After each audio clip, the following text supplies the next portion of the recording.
Tutorial 86. In this tutorial we're going to take the next constraint, its angle constraint, and from its name we can make an angle between two edges or surfaces. So let's try to apply on this product. And as we remember, we made an offset constraint in the previous tutorial, and if you come to apply the angle constraint, it's not going to work and it will require you to delete one constraint. So let's first try the angle constraint without deleting the offset constraint between the two surfaces.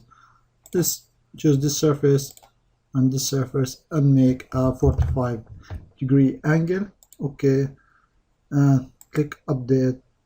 So here the dialog asking you to delete one constraint, which is, now let's close this and delete this angle constraint and the offset constraint, and again let's apply the angle constraint, this surface and this surface. Let's make it 45.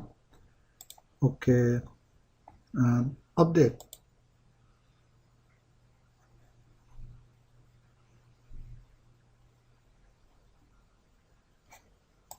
You have the constraint also need to be deleted because, as we remember, both cylinders are having straight axis. So we deleted the cylindrical constraint. Let's update.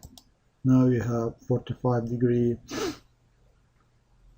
angle between these two surfaces.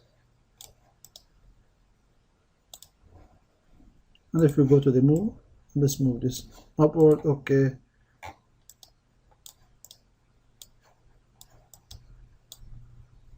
you notice there is no an update option because there is no any constraint to be updated.